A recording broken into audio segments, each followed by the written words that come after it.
Bonjour et bienvenue dans le cours Effectuer le suivi de l'activité et des résultats.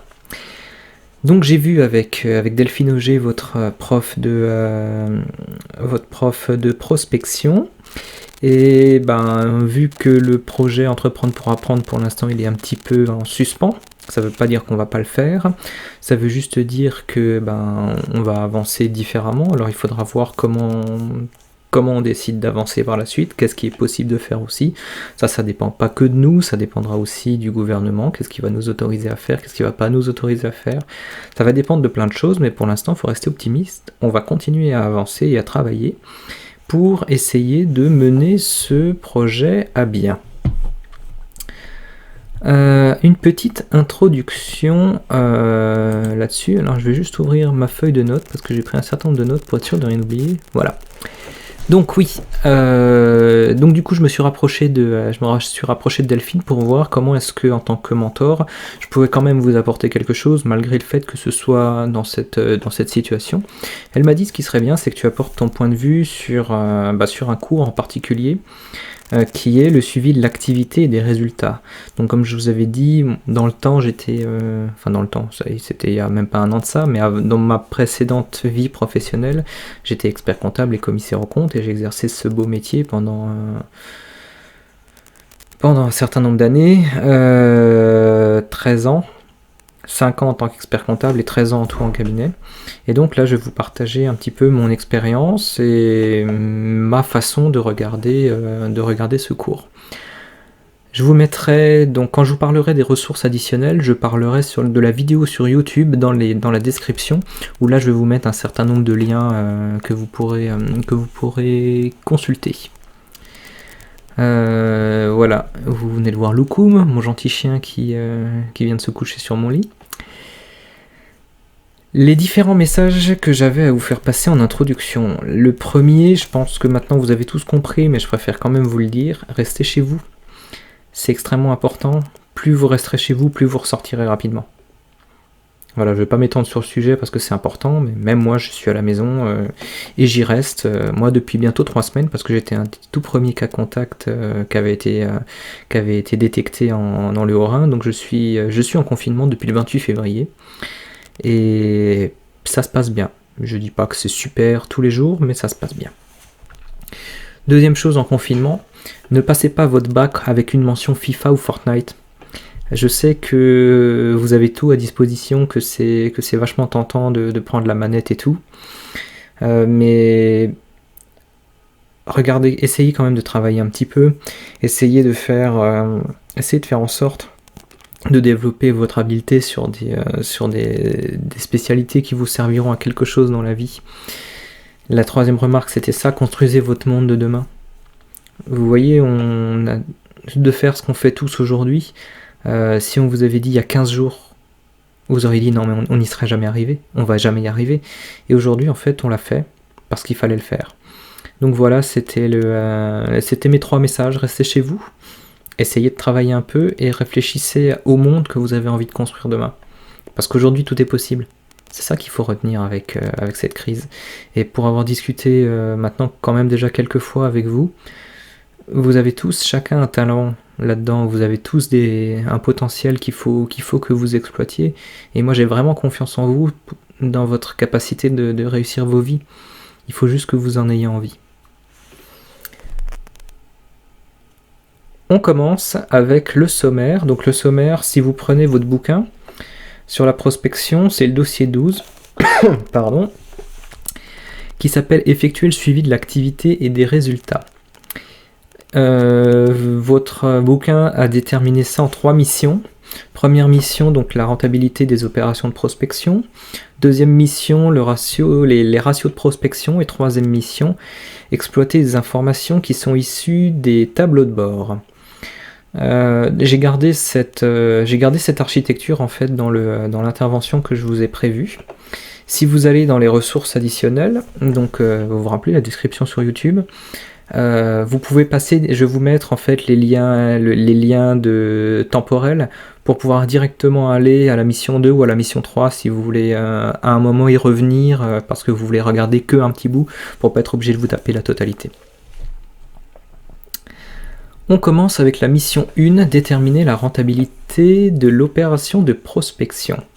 Alors j'ai un petit peu lu votre cours et j'ai identifié 4 notions clés que je pense qu'il faut qu'on prenne un petit peu de temps pour les définir. La première notion clé que j'ai identifiée, c'est celle de charge fixe. Alors une charge fixe, c'est une charge qui ne dépend pas de l'activité de l'entreprise. C'est-à-dire que quoi qu'il arrive, elle sera là. Que vous produisiez ou que vous produisiez pas, que vous produisiez peu ou que vous produisiez beaucoup, votre charge fixe, elle sera là, et elle sera fixe, c'est-à-dire qu'elle sera toujours présente au même niveau. Alors je vous ai mis quelques exemples. On a les loyers, les salaires de base des salariés. Par salaire de base, j'entends forcément pas les heures sup, parce que les heures sup, ça va dépendre du niveau d'activité, mais le salaire vraiment basique des salariés, ça c'est une charge fixe. Certains impôts, par exemple la taxe foncière, vous savez la taxe foncière c'est la taxe qu'on paye à une commune du simple fait qu'on est propriétaire. Après qu'on ait de l'activité ou qu'on n'ait pas d'activité, au final ça change pas grand chose.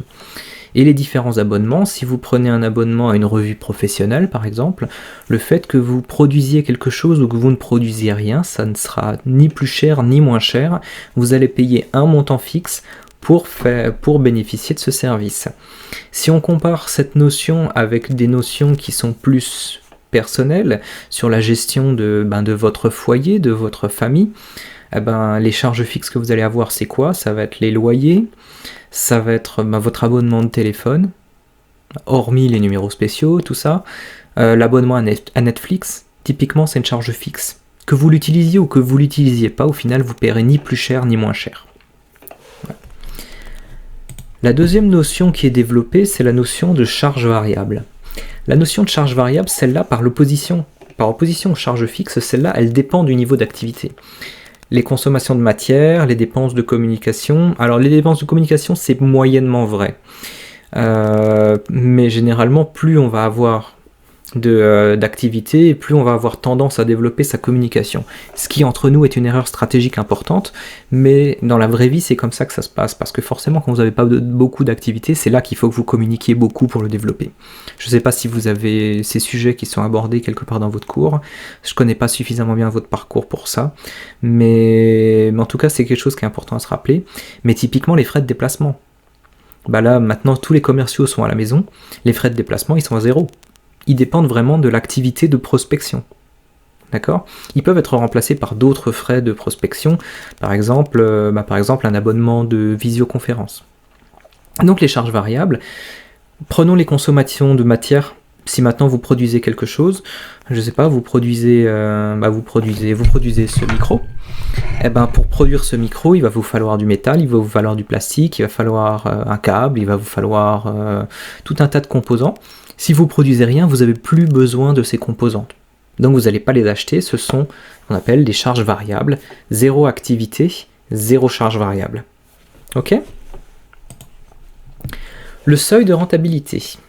Ça, c'est la troisième notion clé. Le seuil de rentabilité, c'est le seuil de chiffre d'affaires, le niveau de chiffre d'affaires, où quand on aura fait ce chiffre d'affaires-là, le résultat sera égal à 0. On n'aura rien gagné, mais on n'aura rien perdu non plus. En fait, ce qu'on aura gagné, ça aura compensé tout ce qu'on aura dépensé. D'accord ? Les produits sont égaux aux charges. Les recettes sont égales aux dépenses. C'est ça le seuil de rentabilité. C'est le moment où j'ai autant de produits que de dépenses. La dernière notion, c'est la notion de point mort. Alors, je vais vous décevoir, ça n'a rien à voir avec les voitures. Et là, j'en vois déjà l'un ou l'autre qui était déjà « ouais, les bagnoles et tout ça ». Non, les gars, stop, on se calme. On revient à tout ce qui est finance. Le point mort, c'est quoi ? Alors, souvent, vous allez lire des articles où ils vont vous parler du point mort, mais ce sera un abus de langage. En fait, ils vont parler du seuil de rentabilité. La notion de point mort, initialement prévue et telle qu'elle est prévue dans votre bouquin, dans votre manuel, c'est une date. C'est une date théorique à partir de laquelle l'entreprise, elle gagne de l'argent. C'est-à-dire que vous allez dire, mon entreprise, son seuil de rentabilité, comme on l'a calculé avant, alors on rentrera dans le calcul, dans les détails de calcul après, hein. Là c'est juste pour que vous compreniez les notions. Le seuil de rentabilité, il va être à 150 000 euros. Et vous faites un chiffre d'affaires qui va être de 200 000 euros par an. Et ben dans ces cas-là, votre point mort, on va considérer que c'est une date. Et on va pouvoir dire que vous avez votre point mort, par exemple, c'est le 30 septembre, qui représente les 3/4 de l'année. 150 000 sur 200 000. C'est pas très utilisé sous forme de date. On verra un petit peu plus tard, après, pourquoi. Je vous ai trouvé un schéma sur un site qui s'appelle Vernimen. Alors pour votre culture, Vernimen, c'est un des plus grands éditeurs de livres et de sciences, on peut dire ça comme ça, sur tout ce qui concerne l'analyse financière. C'est vraiment une grande référence. Ce graphique, on va le regarder ensemble. Donc vous voyez, c'est ce que je vous disais juste avant. Le point mort ici, il est plutôt analysé sous forme d'un seuil de rentabilité. Donc là, eux, ce qu'ils appellent le point mort, en fait, c'est le seuil de rentabilité. Vous allez voir plusieurs éléments qui sont importants. La ligne en pointillé, ce sont les charges fixes. Donc vous voyez bien, donc sur la hauteur, donc sur leurs données, vous avez les montants en euros de charges que vous allez avoir, et à droite, vous allez avoir les quantités vendues en horizontal. Donc vous voyez bien que si maintenant les coûts fixes, quoi que vous vendiez, ils sont toujours au même niveau, c'est ce que je vous expliquais avant, que vous utilisiez votre abonnement ou pas, il sera toujours au même niveau. Par contre, vous avez un certain nombre de coûts variables. Alors les coûts variables, eux, ils commencent là. Vous voyez, je vous ai fait apparaître une petite bulle sur la gauche. Eux, ils commencent là. Donc quand on est à 0 de quantité vendue, vos coûts variables, ils sont à 0. Et ils vont augmenter petit à petit. Et vos charges fixes vont rester proportionnelles. Et vous allez avoir votre chiffre d'affaires qui va augmenter, bien sûr en proportion avec les quantités vendues. À un moment, vos deux droites, elles vont se croiser. Elles vont se croiser ici. Ça, c'est le seuil de rentabilité. Ce qu'il faut bien comprendre, c'est que avant, vous allez réaliser de la perte. Après, vous allez réaliser du bénéfice.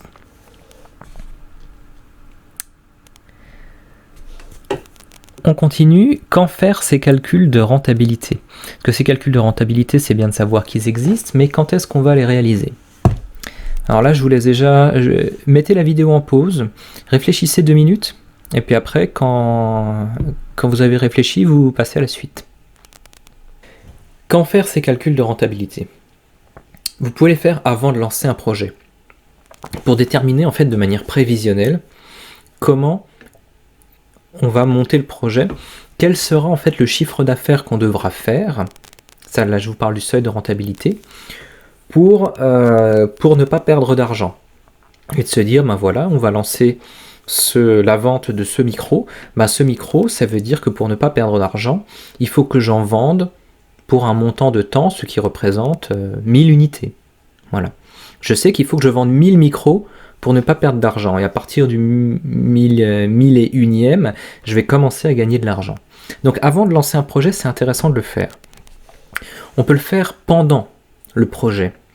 Pendant le projet, ça va permettre de savoir déjà si on ne s'est pas planté, parce que vous savez, quand on fait un prévisionnel, c'est pas une science exacte. Il peut y avoir des dépenses qu'on n'avait pas prévues, il peut y avoir des choses qui ne se passent pas comme on les avait anticipées. Typiquement, celui qui, juste avant la crise, il a lancé son activité, là, son prévisionnel, il va falloir qu'il le refasse. Il va falloir qu'il refasse ses calculs de rentabilité, parce que les choses ne se passent pas comme il avait prévu qu'elle se passe. Et on peut également le faire après le projet, simplement pour avoir une vision de la rentabilité d'un projet, si on a juste une opération qui dure un certain temps, de savoir comment est-ce que ça s'est passé, est-ce que notre activité elle a été rentable ou pas, et ensuite justement choisir les mesures qu'on va pouvoir prendre au prochain projet pour essayer d'améliorer cette rentabilité. On va rentrer un petit peu dans la technique. Là, je vous ai fait... Alors, j'ai récupéré ça des ressources pédagogiques que m'a transmis Delphine. Je pense que vous devez les retrouver dans votre bouquin, dans votre livre de cours. Mais je n'ai pas ce livre, donc je ne sais pas. Donc j'ai récupéré ça, je pense qu'à mon avis vous devez l'avoir. Donc une des premières notions qu'il y a, c'est la notion de résultat différentiel. Alors je vous cache pas que c'est pas une notion qui moi me parle, le résultat différentiel. C'est un terme technique qui doit probablement exister mais qui n'est pas très utilisé dans le monde professionnel. Celui qui est très utilisé par contre, c'est ce qu'on va appeler la marge sur coût variable. Donc on prend le chiffre d'affaires, CA c'est le chiffre d'affaires. Rappelez-vous, on prend toujours le chiffre d'affaires hors taxe parce que la TVA n'est pas une charge. La TVA, l'entreprise, n'est ni une charge ni un produit. En fait, elle va juste récupérer de la TVA et la reverser à l'État. Donc il ne faut pas en tenir compte. On prend toujours les montants hors taxe. On prend le chiffre d'affaires hors taxe et on enlève les charges variables. Et ça va nous donner une marge sur coût variable. Je vous donne un exemple. Vous avez cette canette de coca. Cette canette de coca, elle est composée de quoi? D'une canette et de coca. Et là-dedans, vous avez en charge variable le métal pour faire la canette. Et vous avez également l'eau plus les différentes saloperies qu'ils mettent dedans pour faire du coca. Et vous avez aussi simplement le temps que les gens ont passé pour fabriquer tout ça. D'accord? Ça, ce sont vos charges variables. Si maintenant ma canette de coca elle vaut 1 euro, on peut se dire qu'il y a 20 centimes pour le métal de la canette et pour le coca lui-même. Ma marge sur coût variable, ça va être 80 centimes, 1 euro de chiffre d'affaires hors taxe, moins mes charges variables pour 20 centimes. Et ça va me donner MCV. Alors moi d'habitude je l'écris M/CV, mais ça c'est juste si maintenant vous voyez ça écrit autrement que vous le sachiez, c'est la marge sur coût variable. Ça c'est vraiment une notion qui est hyper importante et qu'il faut que vous reteniez. Et ensuite on va en plus ôter les charges fixes. Les charges fixes, ça va être quoi? Ça va être le loyer de l'usine, par exemple, et tout ce qui est fixe et qu'on payera de toute façon quoi qu'il arrive pour la canette de coca. Et donc ça, on va prendre le total des charges fixes. Et si on veut le ramener à une canette, si on a fait on a produit 50 000 canettes, on va le diviser par 50 000, et puis on va voir que ça fait 50 centimes par canette. Et ça va nous donner 1 euro de chiffre d'affaires hors taxe, moins 20 centimes de charge variable, ça fait 80 centimes, moins 50 centimes de charge fixe, ce qui fait 30 centimes de résultat différentiel par canette. L'histoire des charges fixes qui sont divisées par la production, il faut vraiment faire très attention avec ça, mais je ne vais pas rentrer dans les détails parce que c'est un petit peu technique, mais c'est pas tout le temps vrai. On ne peut pas toujours diviser les charges fixes par le nombre d'unités qui sont produites. Je vous donne un exemple très simple, c'est que maintenant, imaginez qu'on n'en produise qu'une seule de canette. Si vous faites ça comme ça, vous allez voir que votre chiffre d'affaires, ça va être 1 euro. Votre charge variable, ça va être 20 centimes, donc vous avez une marge sur coût variable de 80 centimes. Et les charges fixes, vous allez les diviser par 1, donc vous allez prendre tout le loyer de l'usine, allez, 50 000 euros, et vous allez avoir un résultat différentiel de moins 50 000 euros plus 80 centimes. Vous voyez que ça n'a pas de sens. Donc il faut faire attention d'être vraiment sur de comparer ce qui est comparable et d'être sur des rendements de production qui sont normaux. Voilà, retenez juste ça. On passe sur la prochaine formule. La prochaine formule, c'est le seuil de rentabilité.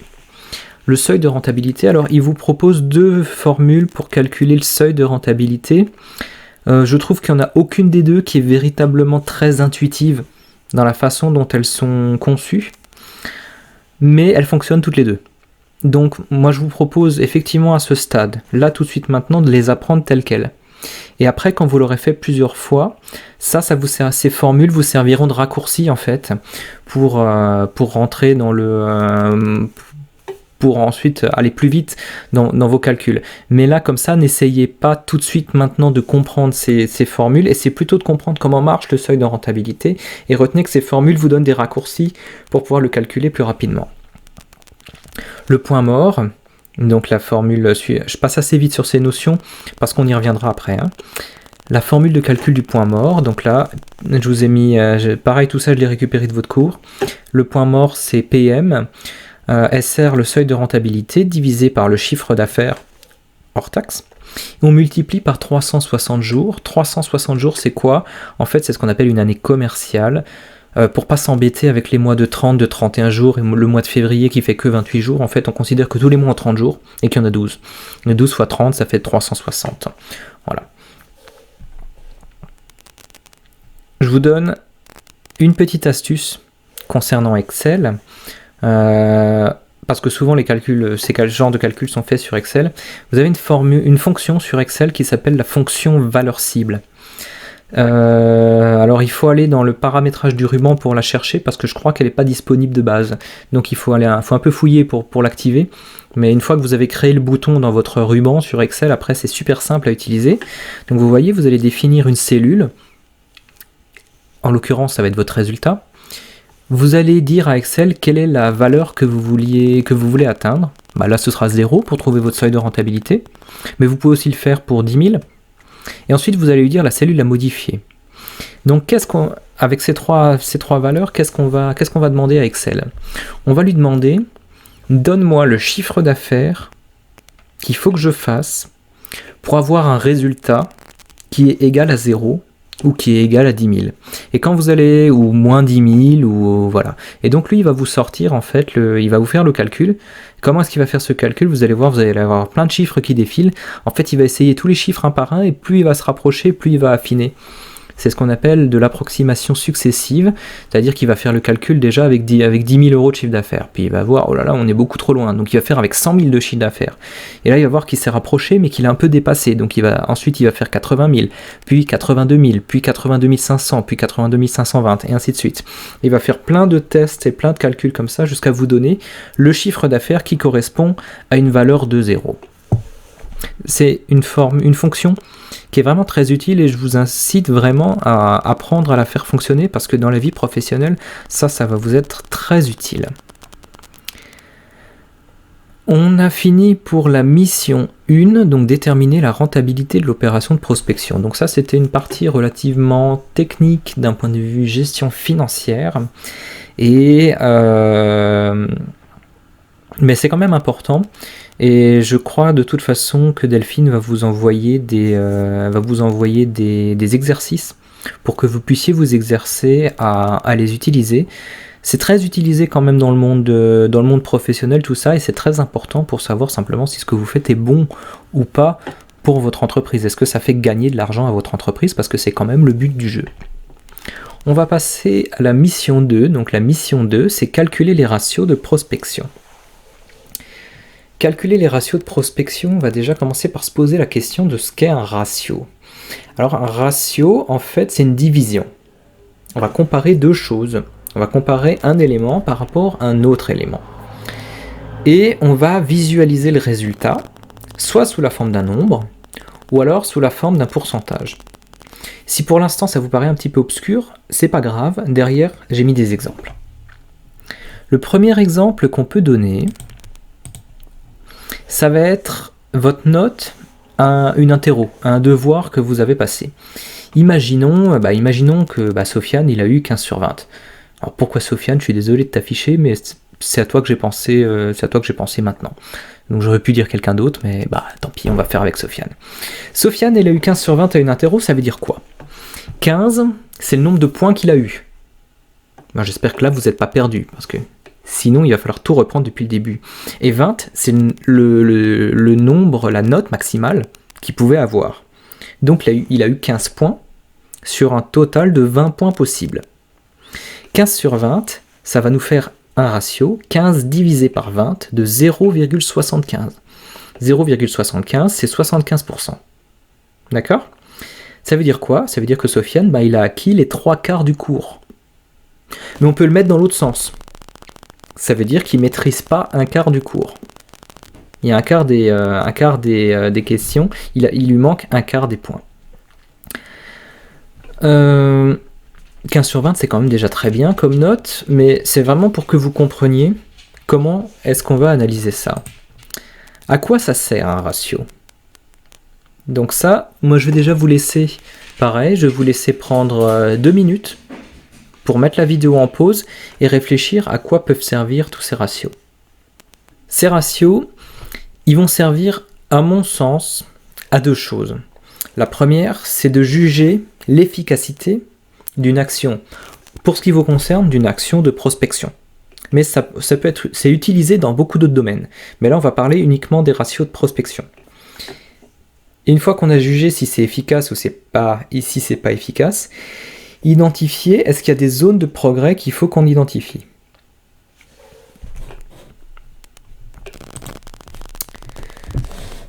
On va passer à des exemples de ratios dans la prospection commerciale.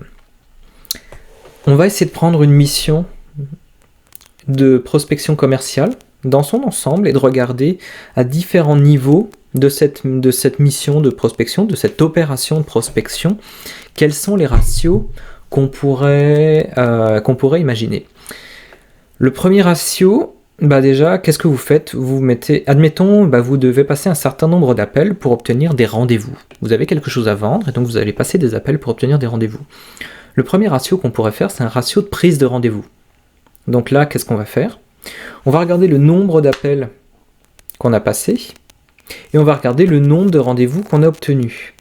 Et donc, on va diviser en fait le nombre de rendez-vous qu'on a obtenus par le nombre d'appels. Je vous donne un exemple. Si on a obtenu 20 rendez-vous en ayant passé 100 appels, le ratio sera de 0,2 ou 0,20. Ça fait 20%. Autrement dit, ça fait 1 sur 5. Comment est-ce qu'on va comprendre ce ratio? Ça veut dire que tous les 5 appels en moyenne, on va réussir à obtenir un rendez-vous. Ce ratio en soi, il ne veut pas dire grand-chose. Ce qui va être intéressant, c'est de voir, ça c'est le score qu'on a fait cette semaine, mais combien est-ce qu'on a fait la semaine dernière et combien est-ce qu'on fera la semaine prochaine. Et ça, on le verra au niveau du tableau de bord. Là, pour l'instant, on est juste en train de regarder comment est-ce qu'on calcule ces ratios. Ensuite, on va voir. On a obtenu nos rendez-vous, donc on va aller dans ces rendez-vous. On va aller dans ces rendez-vous pour essayer de proposer aux clients nos produits ou nos services et essayer de leur faire des devis.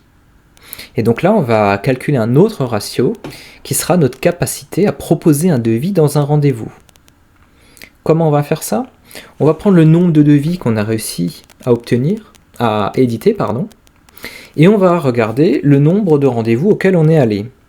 Et on va se rendre compte, par exemple, qu'on a édité 5 devis sur un total de 15 rendez-vous. 5 divisé par 15, ça va nous donner 0,33, autrement dit 33%, autrement dit un tiers. Comment est-ce qu'on va analyser ce ratio de 0,33? Un rendez-vous sur 3 mène à un devis. Et là, vous vous rappelez, c'est comme l'histoire de l'interro de Sofiane. On peut le mettre dans l'autre sens. 2 rendez-vous sur 3 ne mènent pas à un devis. D'accord? On peut le prendre dans un sens ou alors dans l'autre sens. Ça dépend de ce qu'on veut faire avec cette information. Ensuite, on va avoir des commandes. Sur tous les devis qu'on a fait, il y a un certain nombre de devis qui vont être acceptés. Et donc là, on va passer des commandes.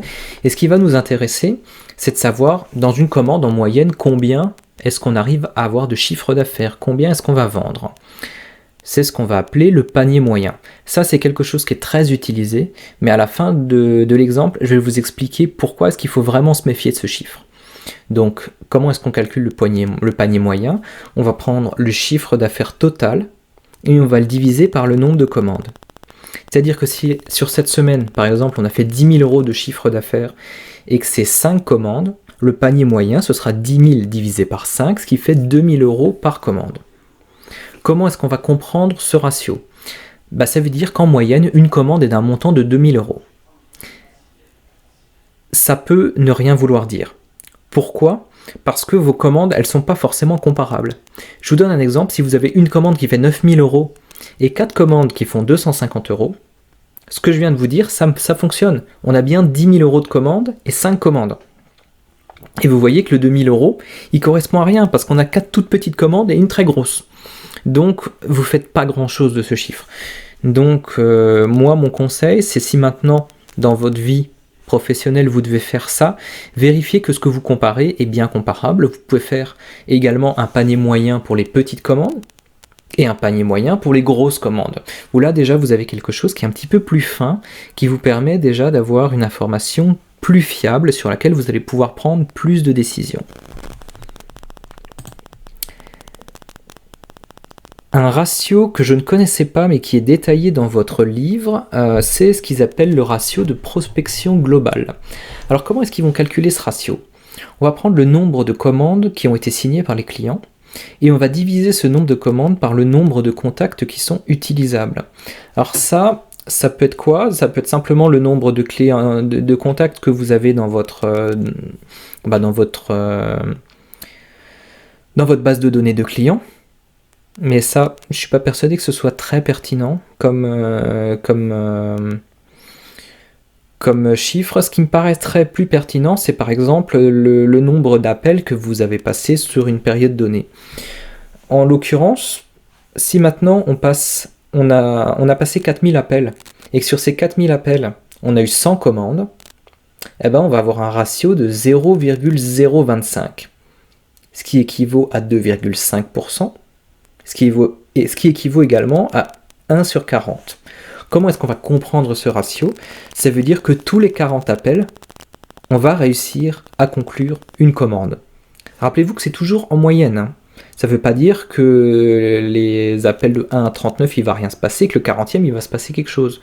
Peut-être qu'il ne va rien se passer pendant 100 appels, et que d'un coup, vous en allez avoir 2 à la suite. Hein. Et c'est ce que je voulais vous dire dans le slide suivant, c'est attention. Alors, je ne sais pas si vous avez des statistiques et des probabilités dans vos cours de maths, mais si c'est le cas, je vous incite à revoir les notions d'échantillon et de population, et si ce n'est pas le cas, je vous incite à faire une recherche Google.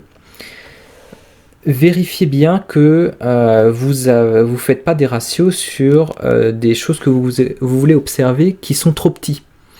Pour que votre ratio il veuille dire quelque chose, il faut que vous ayez une certaine taille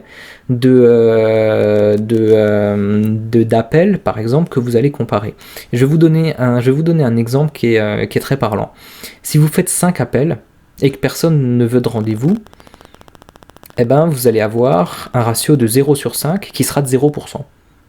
Donc si on analyse ça tel quel là maintenant, bah vous dites mais attendez, ça sert même à rien de continuer parce que de toute façon on ne vendra rien. Et vous voyez qu'il y a un problème dans le raisonnement. Et le problème c'est quoi? C'est que vous n'avez pas passé suffisamment d'appels pour être sûr que votre stratégie n'est pas la bonne. Parce que peut-être que vous allez passer un 6e appel et que là vous allez vendre quelque chose.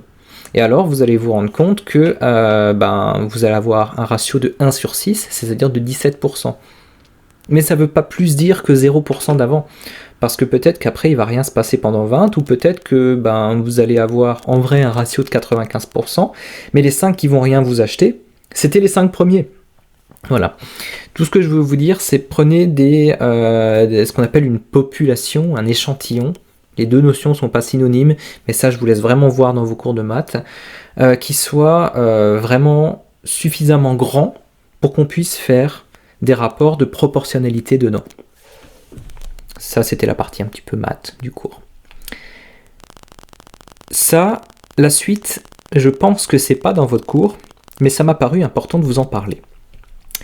Comment est-ce qu'on va analyser un mauvais ratio commercial? Donc là, c'est pareil. Je vais vous laisser mettre la vidéo en pause et vous poser la question, comment est-ce que je fais pour analyser un mauvais ratio commercial?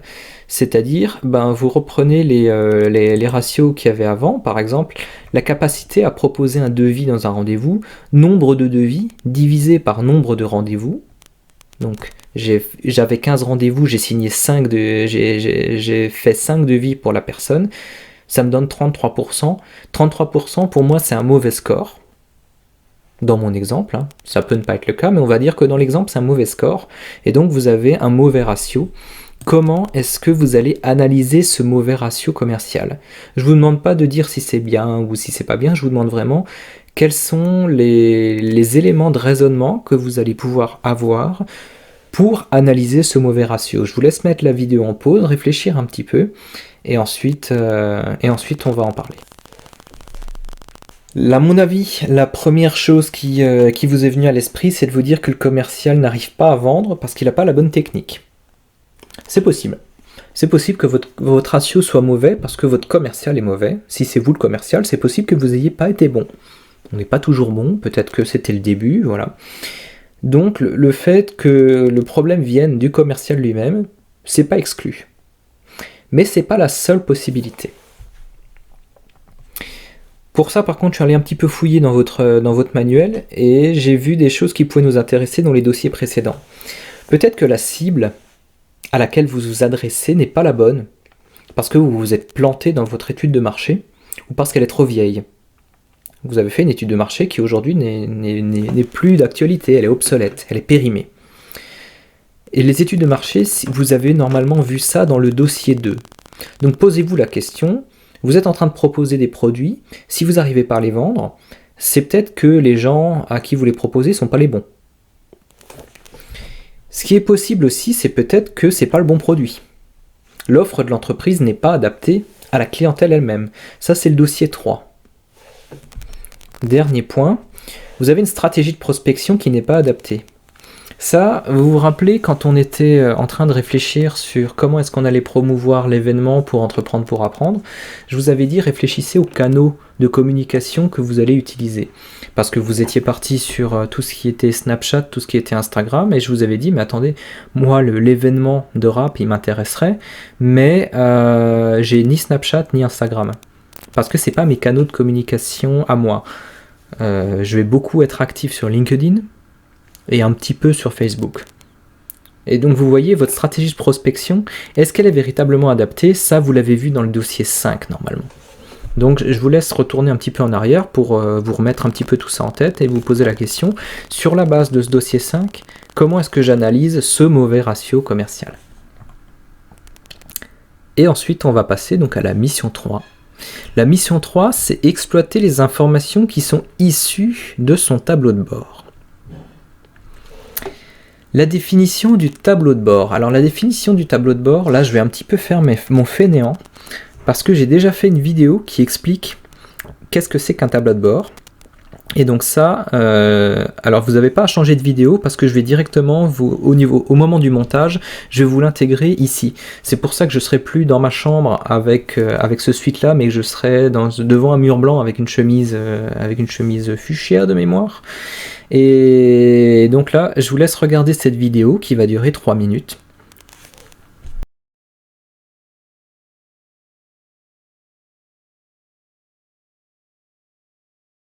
Bienvenue dans le premier module du parcours tableau de bord d'Optimus Expert. On va commencer par le début, on va définir ce qu'est un tableau de bord. Alors un tableau de bord, c'est déjà un document qui est succinct. Si vous avez un tableau de bord de 10 pages avec 300 indicateurs, c'est pas un tableau de bord. Ça peut être un reporting, mais c'est pas un tableau de bord. Si vous comparez avec le tableau de bord de votre voiture, vous vous rendez bien compte que vous n'avez pas 50 informations. Vous avez quoi comme information? Vous avez votre vitesse, vous avez la vitesse du moteur, le niveau de carburant, la température du moteur, les témoins de fonctionnalité, tout ce qui est clignotant, éclairage, essuie-glace, les témoins d'anomalies, ceux qu'on veut pas trop qui s'allument, et le kilométrage total et intermédiaire. Et c'est tout. Maintenant imaginez, vous prenez le tableau de bord de votre voiture, mais avec 4 fois plus d'informations. Un vrai sapin de Noël. Là vous ne trouvez même plus votre vitesse et paf, vous êtes dans le fossé. Le tableau de bord de votre entreprise, ça va être la même chose. Il va devoir regrouper des informations. Ces informations, on les appelle des indicateurs. Des indicateurs clés de performance. ICP. Pour avoir l'air branché, vous pouvez le dire en anglais. KPI pour Key Performance Indicator. Je suis pas très abréviation, je suis pas très anglais, donc on va rester en français. À quoi ça va servir? À prendre des décisions de pilotage. Pilotage, on retrouve le champ lexical de la voiture. C'est-à-dire prendre des décisions qui ont pour vocation à améliorer la gestion quotidienne de votre activité, dans le respect de votre stratégie. La première chose difficile, c'est de choisir vos indicateurs. Ça, on le verra dans le module 2. La deuxième chose difficile, c'est de savoir sous quelle fréquence vous allez sortir votre tableau de bord. Une fois par an, ça sert à rien. 4 fois par jour, ça sert à rien non plus. L'idée, c'est pas non plus que vous passiez des heures tous les jours à remplir ce tableau de bord, à le créer. Alors c'est quoi la bonne fréquence? Ça c'est vraiment du cas par cas. Ça dépend de votre cycle de production, de votre activité. Si on prend l'exemple des hypermarchés, ils ont des indicateurs tous les jours. Si on prend l'exemple de l'agriculture, vous avez une saison qui dure un an et c'est pas adapté d'avoir les mêmes indicateurs tout le long. Donc on va faire évoluer ces tableaux de bord sur tout le cycle d'activité. N'oubliez pas non plus que vous aurez une information qui sera précise, mais plus elle sera précise et plus elle sera difficile à obtenir et à exploiter. Vous n'avez pas besoin d'une précision au centime d'euro près, par exemple, pour prendre vos décisions. Le but, c'est pas de calculer votre impôt avec. Donc vous pouvez vous permettre des approximations. Ça nous amène à une troisième difficulté, c'est la disponibilité. Si votre tableau de bord il est hebdomadaire, n'allez pas attendre un trimestre pour avoir vos chiffres. Sinon, ça ne vous sert plus à rien. Vous n'avez plus de décision à prendre avec ce tableau de bord. Assurez-vous donc d'avoir une disponibilité qui soit en accord avec la période prise en compte par vos indicateurs. Ok, j'espère que ça vous a plu. Alors ces vidéos pour information, elles sont c'est des parcours en fait que je suis en train de réaliser. Vous pouvez les retrouver sur mon site internet optimus-expert.com. Vous allez en haut dans la barre parcours. Si ça vous intéresse, il y a des parcours. Alors celles-là, je suis encore en train de les tourner, donc elles sont pas encore en ligne, mais vous les retrouverez d'ici, je pense, début avril. Vous retrouverez le parcours complet sur les tableaux de bord si ça vous intéresse. Si ça vous intéresse, vous pouvez déjà aller faire un petit tour sur tout ce qui est stratégie d'entreprise, si ça vous intéresse de voir un petit peu ce que je fais dans la vie. Et RGPD, c'est peut-être un petit peu plus technique, ça concerne la protection de vos données personnelles. Et donc ça, je vous donne rendez-vous début avril, où là, vous devrez avoir le parcours tableau de bord complet. Sur la notion d'indicateur clé de performance, celle-là je l'avais pas fini cette vidéo, mais du coup je voulais finaliser et je vais vous la mettre là tout de suite, c'est pareil, vous n'avez pas à bouger, ça arrive immédiatement.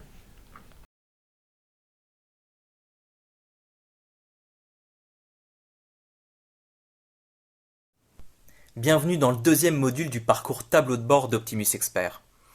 Ici on va parler des indicateurs clés de performance. Écoutons d'abord les mots. Indicateur clé de performance. Indicateur, ça va être une donnée que l'on va observer. Cette donnée nous permettra de faire une appréciation de quelque chose. Un indicateur, c'est donc un instrument de mesure. Clé. La notion de clé, elle est importante ici parce que ça signifie qu'on va devoir faire des choix. On ne va pas tout mettre dans notre tableau de bord. On va afficher uniquement ce qui est important. Performance. La performance, ici, ce sont les finalités. Les choses sont performantes quand elles font ce qu'on peut attendre d'elles. Performance, ça veut donc pas dire rentable, ni rapide, ni optimal. Ça veut dire que globalement, ça tourne. Et c'est là qu'on s'aperçoit de la difficulté de la notion. Souvent parce qu'on va avoir des tableaux de bord uniquement avec des agrégats financiers classiques. Le chiffre d'affaires, la trésorerie par exemple. Pourquoi pas? Mais c'est là la première erreur. Il ne faut pas considérer le tableau de bord uniquement comme un instrument de pilotage financier. Oui, l'argent c'est important, c'est vrai. Mais la qualité, ça l'est aussi. Comme le sont les salariés qui nous font confiance.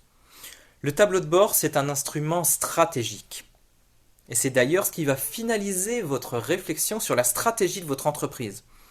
Une fois que vous aurez défini un cap, vous saurez définir les éléments qui sont importants à mesurer pour atteindre ce cap.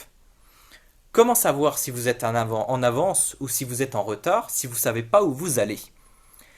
Un autre élément qui est important, vos indicateurs clés de performance ne sont pas figés dans le marbre. Parfois, les indicateurs qui ont été choisis il y a quelques mois ne reflètent plus vraiment ce dont vous avez besoin maintenant. N'hésitez pas à les faire évoluer, mais à l'opposé, ne les faites pas évoluer trop souvent, car sinon vous allez perdre un élément primordial dans son analyse, qui est l'historisation. Historisation, je vous donne un exemple. Si je vous dis que vous avez un taux de rebut de 5% ce mois-ci, en soi, vous ne savez pas quoi faire de cette information.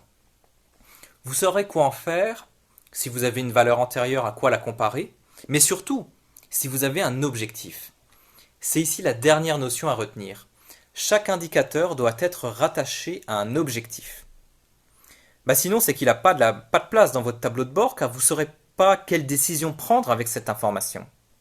Ok, alors J'espère que ça vous a plu également. Si vous avez des petites remarques, moi je suis vachement preneur de tout ça, parce que comme je vous ai expliqué, je suis encore en train de le finir, ce parcours, il est pas totalement fini. Donc n'hésitez pas si vous avez des remarques, des choses qui vous ont choqué. On va passer au niveau de la construction d'un tableau de bord sur la notion de critères. Le critère, en fait, on va en avoir deux types. Donc chaque indicateur peut être de deux types. Ça peut être soit un critère quantitatif, soit un critère qualitatif. Un critère quantitatif, ça vient de quantité. La quantité, c'est quelque chose que l'on peut compter. Si on regarde, bah là, ça on peut les compter. Ça fait 1. Voilà. Et si je prends, peut-être pas, on va prendre une bouteille de bière, voilà. Si je prends ça, bah là j'ai 2 canettes. Voilà, ça c'est du quantitatif. Je peux également avoir des critères qualitatifs. Qualitatif, ça vient de qualité. C'est quelque chose qu'on ne peut pas compter, mais c'est quelque chose que l'on peut apprécier. Dire si c'est bien ou si c'est pas bien. D'accord ? C'est quelque chose qui est subjectif par rapport au quantitatif, qui est quelque chose qui est objectif.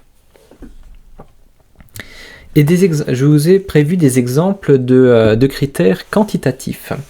Le nombre de visites, le nombre d'appels, ça vous savez les compter, c'est pareil, le nombre de démonstrations d'un produit que vous avez fait, le nombre de devis que vous avez signés, le nombre de contrats que vous avez conclus. Vous voyez, ça c'est des choses, vous arrivez à mettre des chiffres là derrière. Les exemples de critères qualitatifs, alors ça c'est toujours plus dur à trouver.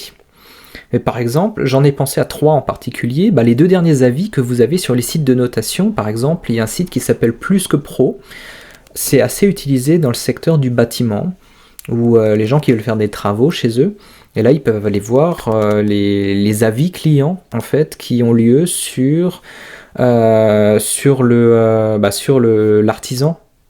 en particulier. Je vous incite à aller les voir, c'est intéressant. Vous pouvez avoir également la réalisation d'une nouvelle fiche produit. J'avais comme objectif de créer une nouvelle fiche produit, ou alors de mettre une nouvelle offre en ligne sur le site internet.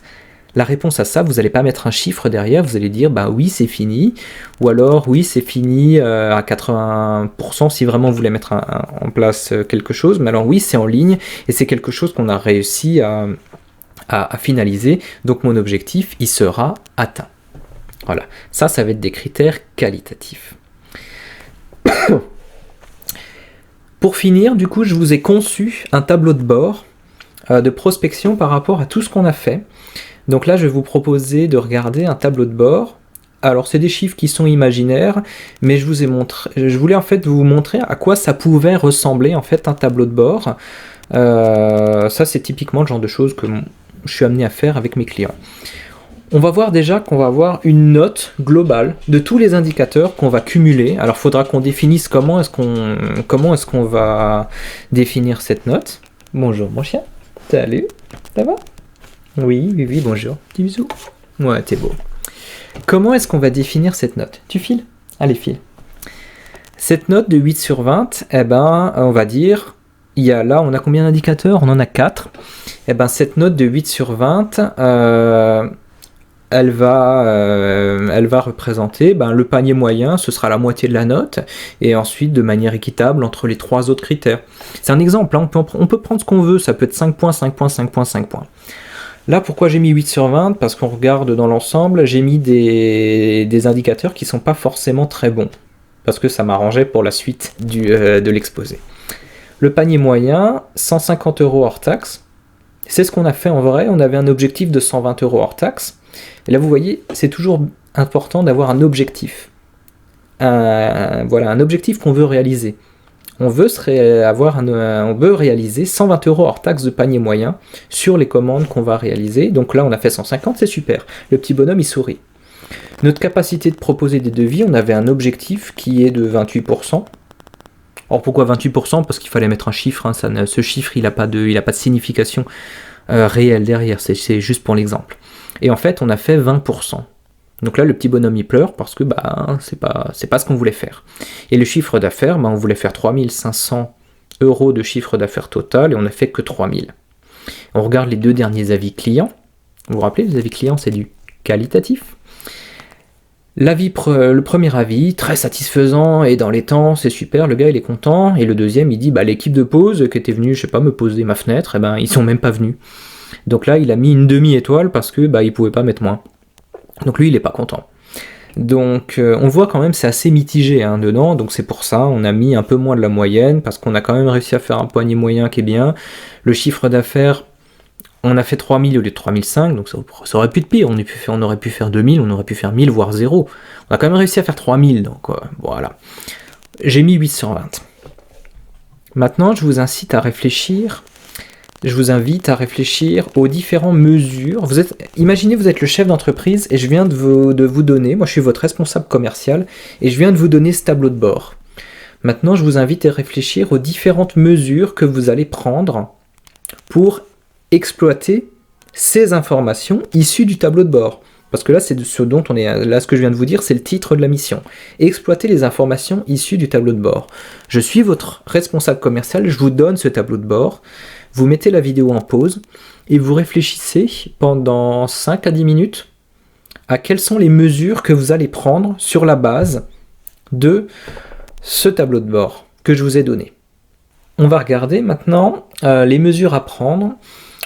Moi, en tant que chef d'entreprise, j'en aurais identifié 5. La première chose, et ça je vous l'avais déjà dit, j'aurais comparé avec le tableau de bord précédent. Parce que peut-être que cette semaine j'ai 8 sur 20, mais peut-être que la semaine dernière j'avais 2 sur 20. Et donc mon 8 sur 20, peut-être qu'en fait c'est déjà un super progrès, mes équipes commerciales elles se sont données à fond, mais on ne peut pas passer de 0 à 100% en une semaine. Il y a une marge de progression qui va se faire, donc peut-être que mon 8 sur 20 en fait c'est une bonne note. Mais pour ça il faut que je le compare avec le tableau de bord précédent. Ce que je vais faire également, c'est que je vais faire une réunion avec mon équipe commerciale pour avoir son avis, pour savoir comment eux, est-ce que ils vont analyser cette performance. S'ils ont réussi à faire cette performance dans un contexte comme aujourd'hui de crise avec le Covid-19, 8 sur 20, ça équivaut à un 19 ou un 20 sur 20 en temps normal. Ça, faut l'avoir en tête. Je m'assurerai aussi que c'est pas une semaine, ce qu'on appellerait une semaine sans, quoi. C'est-à-dire une semaine où vous étiez juste pas en forme ou simplement vous avez pas eu de chance. Les performances, elles sont pas linéaires comme ça. Elles vont vraiment être en dents de scie. Vous allez avoir des semaines où tout va bien marcher, vous allez vendre plein de trucs, et puis d'autres semaines où vous avez rencontré 20 clients, et sur les 20 clients, il y en a 19 qui vous ont rien acheté, et le 20e, il est moyennement intéressé. Et puis la semaine d'après, vous allez rencontrer 20 autres clients, et sur les 20 clients que vous allez rencontrer, il y en a 15, ils vont être au taquet, ils vont vous acheter un truc. Ça, vous pouvez pas vraiment tirer de conclusion sur un si petit échantillon. C'est pour ça que je vous renvoie encore à l'échantillon. Ensuite, on peut se poser la question de la cohérence des objectifs, parce que je vous ai dit, par exemple, j'avais un objectif, je vais juste reprendre mon slide, ma capacité de proposer un devis, l'objectif était de 28%. Comment est-ce qu'on a défini ce 28%? Et donc pour ça, je vais vous renvoyer aux ressources additionnelles sur la notion d'objectif. On dit toujours que les objectifs, ils doivent être SMART. Alors ça, je ne vais pas le développer maintenant. Si ça vous intéresse, je vous invite à aller regarder un petit peu le lien que je vous ai mis pour voir ce que c'est qu'un objectif SMART et de manière générale, comment est-ce qu'on doit définir un objectif. Et enfin, sur la base de tout ça, je verrai si j'ai besoin de revoir ma politique commerciale, de faire une formation sur tel ou tel point qui est important à mes commerciaux, ou peut-être que les bons commerciaux, ils expliquent à ceux qui ont plus de mal comment est-ce que eux ils font pour que ça fonctionne. Voilà, typiquement. Je vous remercie vraiment de votre attention. Alors, je sais pas si ça vous a plu, je sais pas si je suis dans le programme. Je pense que je suis pas trop mal, mais c'est plutôt, ce sera vraiment à Delphine de le dire. Cette intervention, elle remplace pas le cours de votre prof. Ça vient vraiment en complément pour vous apporter quelque chose d'un petit peu différent, d'un petit peu nouveau. J'espère vraiment que ça vous a plu. Si vous avez des questions, déjà votre interlocuteur privilégié, ça reste votre prof, bien évidemment. Vous pouvez laisser un petit commentaire sur la vidéo YouTube, j'y répondrai. Vous pouvez aussi m'envoyer un email si vous avez envie. Je vous ai laissé mon adresse email sur le document. En tout cas, je vous remercie beaucoup si vous êtes arrivé jusque-là d'avoir regardé la vidéo en entier parce qu'elle fera pas loin d'1 heure. Je vous souhaite de prendre vraiment soin de vous, de prendre soin de votre famille. Si vous êtes le grand frère ou la grande sœur, d'être cool avec vos petits frères et vos petites sœurs. Et si c'est vous le petit frère ou la petite sœur, de pas être trop chiant avec votre grand frère ou votre grande sœur, d'être cool avec vos parents. Profitez-en pour passer du temps ensemble, parce que c'est du temps qui est précieux. Et profitez-en pour prendre votre avenir en main. Je suis vraiment sûr que vous avez tous un avenir là-dedans. Vous aviez tous quelque chose à apporter quand vous étiez en cours. Et moi, ça me fait vraiment plaisir de venir vous voir. Quand on se voit 2 heures comme ça, je ressors de là, je me dis ouais, ils sont quand même bons mes petits jeunes, quoi. Et franchement, c'est vraiment cool, je passe du super bon temps avec vous. Donc restez comme vous êtes, continuez à rester curieux et paraître des gens bien. Et voilà, c'est tout ce que j'avais à vous dire. Et restez chez vous. Restez chez vous, c'est vraiment important en ce moment. Je vous promets que quand ce sera fini, on s'arrangera, on ira tous boire un coca quelque part ou autre chose si vous n'avez pas envie de coca, mais pas d'alcool parce que vous êtes trop jeune. Et puis voilà, on passera un bon moment tous ensemble, mais pour l'instant, restez chez vous et profitez de la vie. À bientôt et bonne continuation à tous. Et si vous avez des questions ou des commentaires, n'hésitez pas, on est à votre disposition.